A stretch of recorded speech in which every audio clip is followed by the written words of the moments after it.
Sou o Felipe Bica e junto com meu amigo Edmilson Teixeira, nós desenvolvemos este projeto como parte do curso da pós Tec FIAP Alura e a Paradevs.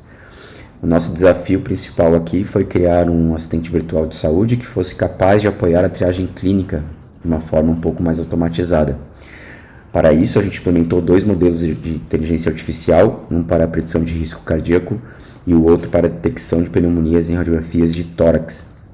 Tudo isso através de uma interface amigável, de uma espécie de chatbot médico interativo que faz a instrução guiada junto com o usuário para que ele consiga obter os resultados que deseja dos modelos de machine learning. Pensou nela de uma forma modular e escalável, nós dividimos ela em 3 camadas principais, né? A primeira, fazendo o chatbot, né? A gente desenvolveu ele em Flask. Ele é responsável por coletar os dados clínicos e fazer interação com o usuário. Na segunda camada, a gente construiu as APIs, né, de predição. Nós construímos elas usando o Fast API para fazer o consumo dos modelos, né, que foram treinados na terceira camada, que é onde está o aprendizado supervisionado ali de Machine Learning, né, e Deep Learning para a parte das imagens. Tá? E é ali que eles realizam classificações e retornam as probabilidades, né? Baseado nesse modelo desses 2 cenários que a gente construiu. A gente implementou a API Herd, né? A API Model Herd.py.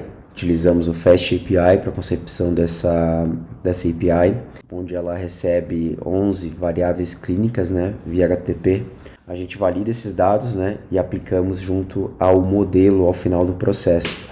Então, o principal client, né, dessa API é o chatbot e é através dele que a gente obtém essas informações e interage com o usuário para saber o que ele deseja fazer ali junto ao projeto, né? Então, como resultado, nós criamos o assistente virtual de saúde funcional, integrando IA e a automação de uma triagem clínica. A arquitetura é flexível, ela permite que a gente integre novos modelos no futuro, por exemplo, a detecção de diabetes, hipertensão, classificação de exames laboratoriais, né? Identificação de câncer de mama. E o grande diferencial está na interpretação clínica dos modelos e na experiência fluida via chatbot, unindo a tecnologia e o propósito para apoiar diagnóstico precoce e de atendimento humanizado. Bom, falar um pouquinho sobre o modelo cardíaco. A gente utilizou um dataset público do Kaggle com 918 observações clínicas. Cada registro desse traz 11 variáveis, né, preditoras, que são elas, por exemplo, idade, sexo, tipo de dor torácica, colesterol, pressão arterial, entre outras. E nós configuramos o pipeline desse modelo no arquivo trainingmodelherd.py, né? Ele começa fazendo uma limpeza dos dados nulos, né? Faz um hot coding, né, das variáveis categóricas. Nós dividimos o treino em 70-30, fizemos o escalonamento com Standard Scalar. Treinamos o modelo usando a regressão logística, né? Como o nosso resultado é 0,1, se a pessoa tem um risco cardíaco ou não, né? Baseado naquelas informações, a regressão logística atendeu perfeitamente a nossa necessidade. E ainda assim, a gente confirmou essa expectativa utilizando avaliações e métricas, né? De acurácia, de precisão, de recall, a curva ROC, né? Que confirmou, né, que os resultados foram satisfatórios para a gente, tá? As evidências desse modelo a gente também botou no código, então no final do processo ali ele gera gráficos e eu vou mostrar aqui na sequência para confirmar que essa escolha por ser um modelo simples, eficiente e interpretável, né, algo fundamental numa aplicação clínica, e o foco foi o recall para evitar falsos negativos, ou seja, minimizar o risco de classificar um paciente que esteja com algum risco e ser classificado como não, né? Então aqui a gente tem algumas informações, treinamento, coeficientes, classificação, e aqui as evidências do modelo aplicado, né? Matriz de confusão e a curva ROC. Então, após o treino, né, o modelo gera diversas evidências, né, que vocês podem ver aqui nas interfaces. Por exemplo, a glicemia em jejum, né, sexo masculino e angina induzida por esforço tem pesos positivos, aumentando o risco. Já o colesterol, o tipo de dor torácica e o declive de segmento ST tem pesos negativos, né, reduzindo a chance de insuficiência. Então, os artefatos principais são os arquivos gerados, né, no modelo logreg.joblib e scalarstandard.joblib. e o future.json, que eles são usados depois pelas APIs, né, na segunda camada ali do projeto para inferência em tempo real.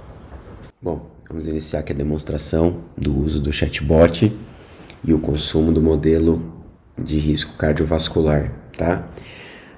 Bom, o chatbot ele inicia aqui fazendo uma saudação para o usuário, explicando aqui os dois modelos que a gente tem para poder utilizar no chatbot. Eu vou iniciar aqui pela opção número 1. Então ele pede para eu confirmar a idade, né? Então eu vou botar aqui 35 anos, sexo masculino, pressão arterial em repouso eu vou pôr que eu estou com 125, o colesterol 190, Fast BS não, o eletro deu normal,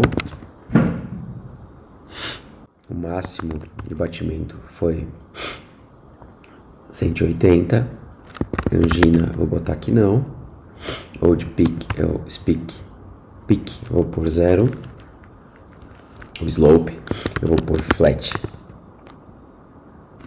Então ele faz um resumo, né, das informações que eu mandei aqui na interação, pergunta se eu confiro essas informações, e aí se eu botar sim, ele encaminha para a API, e aí ele classifica eu como baixo risco, né, e aí dá uma explicação também, porque como é que ele chegou nessa informação, né, baseado lá no modelo que a gente treinou lá na parte do Machine Learning, né.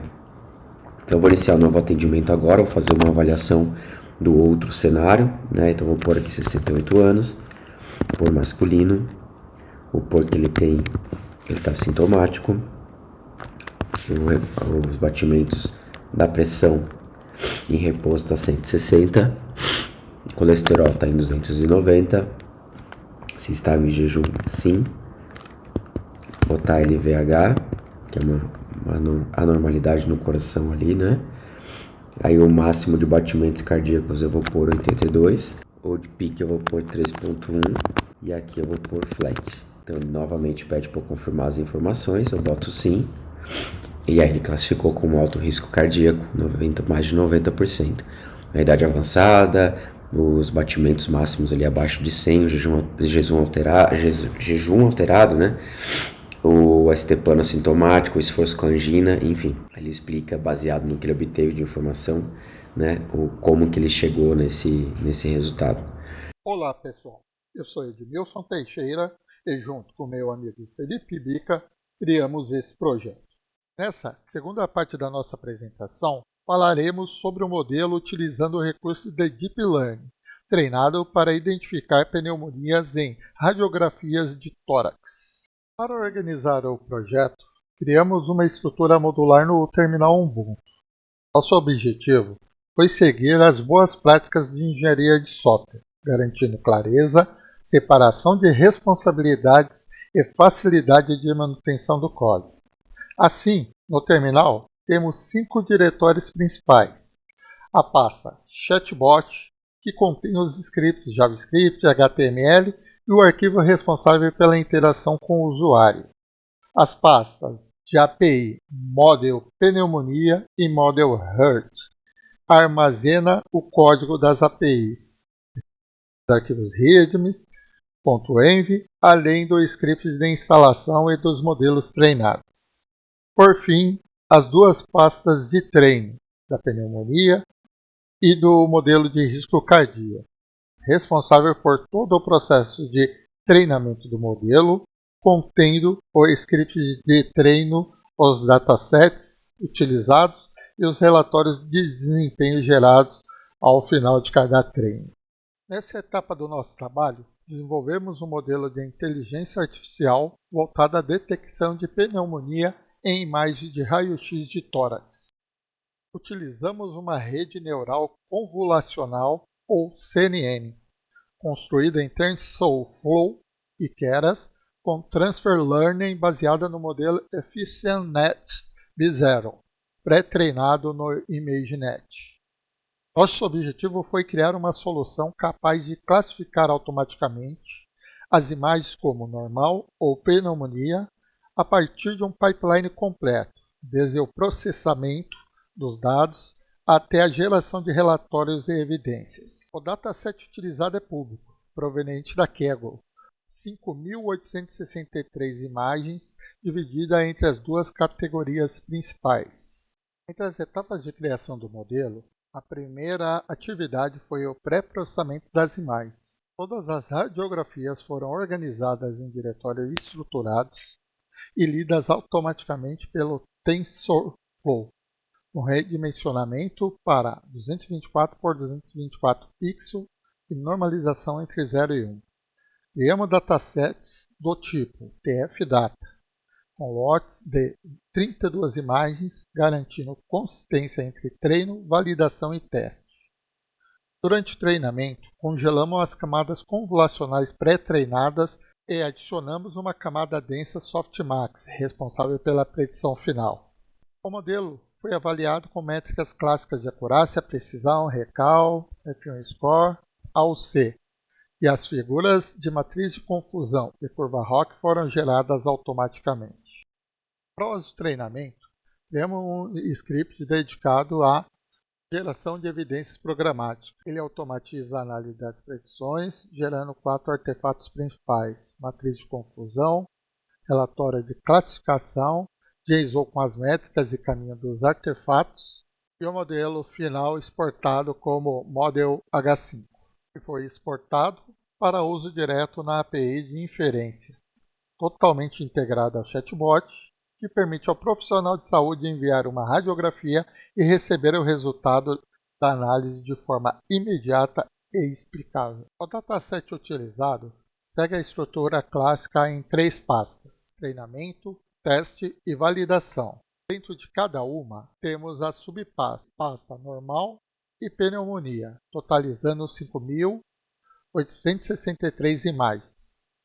Essa organização permitiu o uso direto da função para leitura automatizada e separação dos conjuntos, garantindo reprodutibilidade e consistência estatística. Aqui vemos as evidências geradas durante o processo de treinamento. Elas demonstram a evolução das métricas de acurácia e perda ao longo das épocas, convergência estável e baixo overfit. É possível observar o comportamento do modelo em relação às classes, confirmando sua capacidade de generalização. Nessa etapa, analisamos a classificação final do modelo.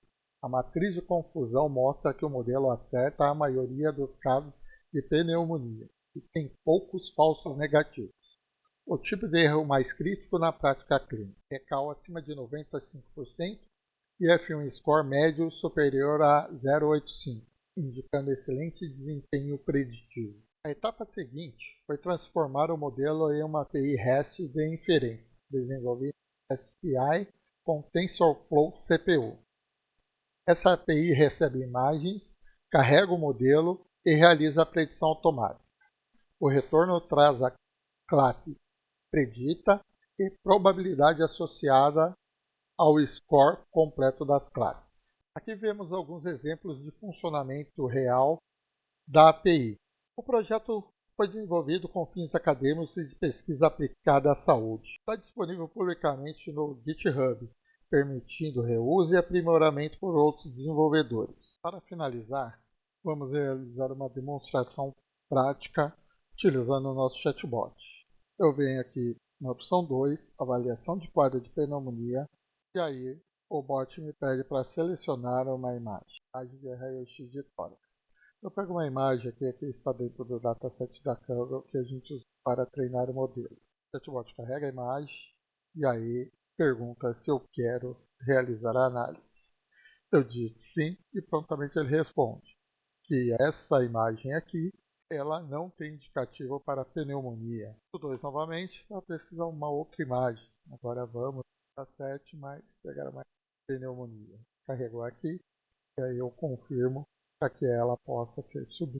Essa imagem sim é indicativo de pneumonia. Um exemplo prático demonstrando aí o poder desse nosso modelo. A equipe foi formada por Felipe Bica e eu, Edmilson Teixeira, ambos responsáveis pelo desenvolvimento, documentação e integração dos modelos e APIs. Agradecemos a atenção e esperamos que este trabalho contribua para a evolução da inteligência artificial aplicada à saúde. Muito obrigado.